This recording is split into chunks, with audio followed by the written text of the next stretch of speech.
Tania! Alors aujourd'hui, je vous retrouve pour une toute nouvelle vidéo. Aujourd'hui, je vous retrouve pour un update lecture. Je dois avouer que j'hésitais à faire cet update lecture parce que, croyez-le ou non, on est dépassé le 20 avril et j'ai finalement réussi à lire 3 livres. Donc j'hésitais, est-ce que c'est trop tard pour faire un update lecture? Je savais pas trop. Je me suis dit, tant qu'à faire, je vais en faire un parce que je suis vraiment sur une très très grande lancée et je sens en ce moment que je vais lire quand même beaucoup durant la dizaine de jours qui restent au mois d'avril.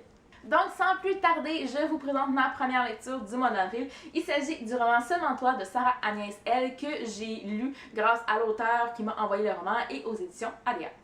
J'ai donné une note de 4 sur 5 à ce roman-là. C'était le deuxième roman de Sarah Agnès L. que je lisais. J'avoue que j'ai préféré la lecture du premier roman que j'ai lu d'elle, mais celui-là, c'est parce qu'il y a quelque chose de différent avec celui-là. C'est que oui, on est dans un univers très très adulte, sexuel, parfois BDSM, parfois, bon, on jongle entre deux univers un petit peu avec ce roman-là, tandis que son premier c'était carrément du BDSM pur et dur.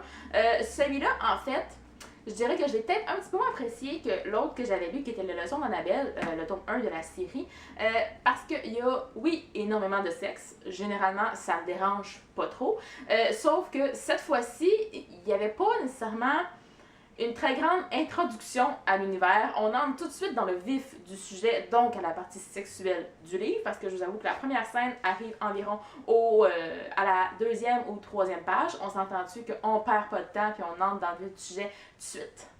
Et comme il n'y avait pas vraiment de sentiments qui entraient en ligne de compte au début du roman, j'ai fait comme une mini overdose de scènes de sexe. À un moment donné, j'ai fait à page 200, 250, là, j'en pouvais plus. Il a fallu que je le pose pendant quelques jours, que je lise autre chose en attendant, puis que je le reprenne. Puis après ça, quand je l'ai pris, je l'ai dévoré pour la seconde partie. Il me restait environ la moitié du livre, là, rendu à 250 pages. Là, il me reste vraiment la moitié du livre à lire.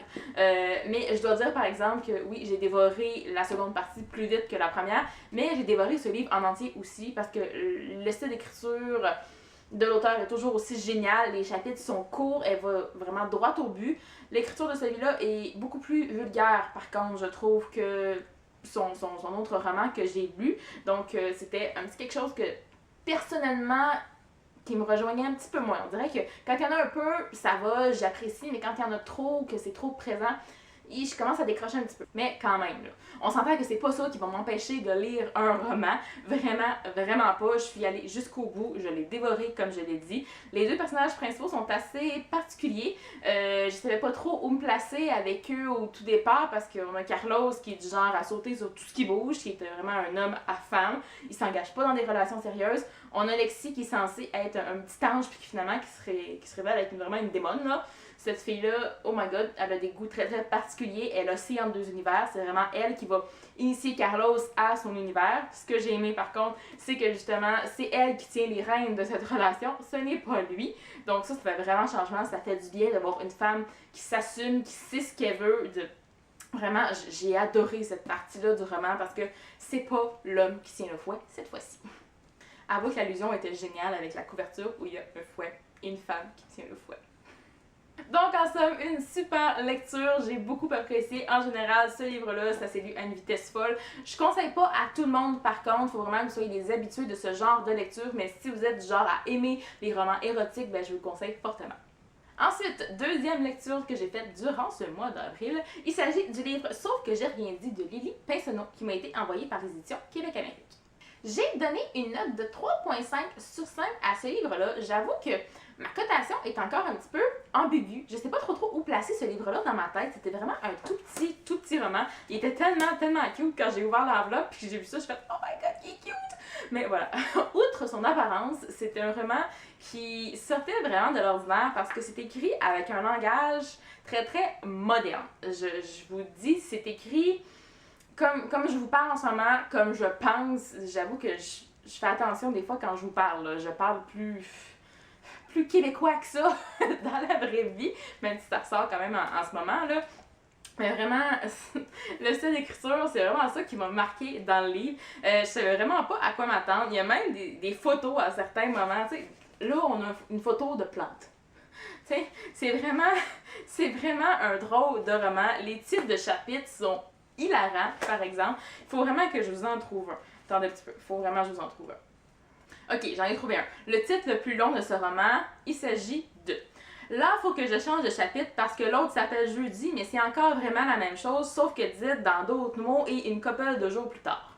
Ça, c'est le titre du chapitre. C'est vraiment long. Juste avec le titre, vous voyez, le titre du chapitre, vous voyez comment c'est écrit. C'est écrit de façon très très colorée et moderne. On va suivre dans ce roman-là l'histoire de Jolene et Joseph, en fait. Jolene va être contactée par Joseph, qu'elle connaissait, qu'elle a déjà rencontré une fois dans sa vie, il y a plusieurs années. Elle va être contactée par lui sur Facebook, comme ça, un soir. Elle va décider de lui répondre et il va s'en suivre plusieurs échanges de messages plus farfelus les uns que les autres. J'avoue que j'ai eu un petit peu de mal avec l'univers de Jolene et de Joseph aussi, parce que leurs échanges sont très très bizarre. Je suis pas arrivée à rentrer tout à fait dans leur tête, on dirait. Il y a quelque chose chez eux que moi je pense pas comme ça. Je suis pas aussi farfelue dans mes pensées. Je suis très très droite, très très directe, très très. Je sais pas. Moi, mes pensées, il y a une logique dans ça. Je la trouvais pas tout le temps. Fait que j'avoue que des fois, je m'y perdais un petit peu. Puis je fais, oh my god, où est-ce qu'on est rendu avec ce type de conversation? Mais c'est pas grave. C'était très très rafraîchissant. C'était drôle aussi à suivre.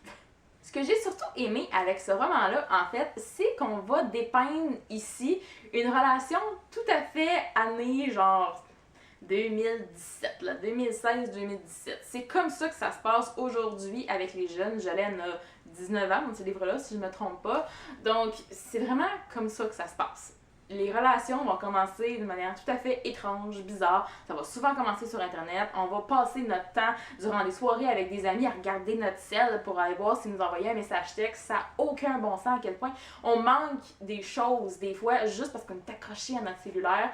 Puis toutes les réflexions que Jolene se faisait aussi sur Joseph, de il m'aime-tu, il m'aime-tu pas, il m'apprécie-tu, il m'apprécie-tu pas, qu'est-ce que je vais faire s'il fait ça, s'il fait ci, tu sais, juste ses pensées dans les moments peut-être plus intime entre eux de ce qu'elle pensait, ce qu'elle avait envie de faire, ce qu'elle avait pas envie de faire. Oh my god, c'est vraiment ce qui se passe dans la tête d'une fille. Si vous voulez, les gars, savoir ce qui se passe dans la tête d'une fille, allez lire ça, c'est ça qui se passe. Ok, c'est le même qu'on pense vraiment. Puis c'est ce que j'ai aimé parce que c'est vraiment dépeint de façon très très moderne. Je sais que j'utilise beaucoup le mot moderne. Je suis désolée, j'en trouve pas d'autres, mais c'est ça qui est ça quand même.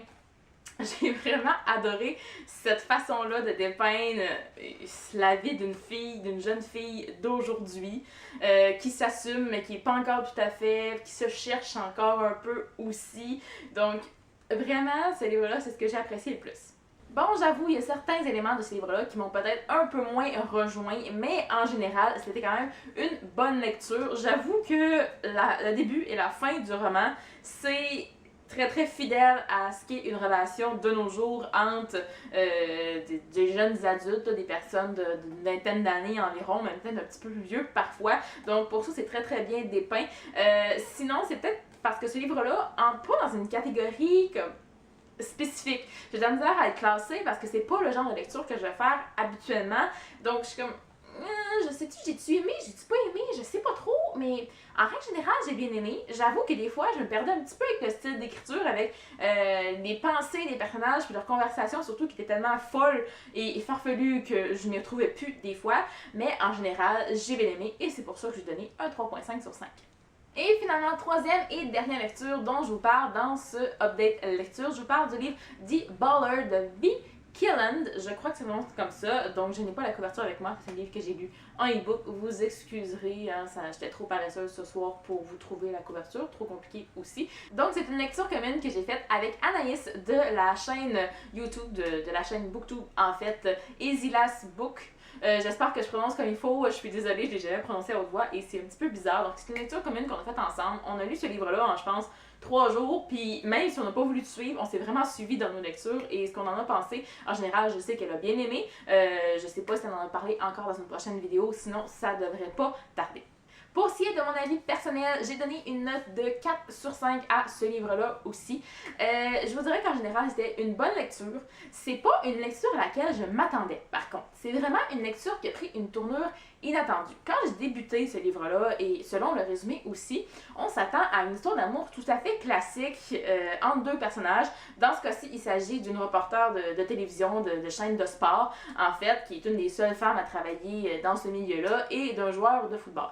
Donc, il y a une relation entre les deux. Déjà, j'ai adoré les deux personnages. Je les ai adorés. Leur humour est juste... Oh my god, le nombre de fois que j'ai éclaté de rire durant cette lecture-là, chapeau, ça, je vous dis, j'ai adoré. Il y a beaucoup d'humour dans ce livre-là, quelques scènes plus hautes aussi, même si l'auteur n'avait pas l'emphase là-dessus.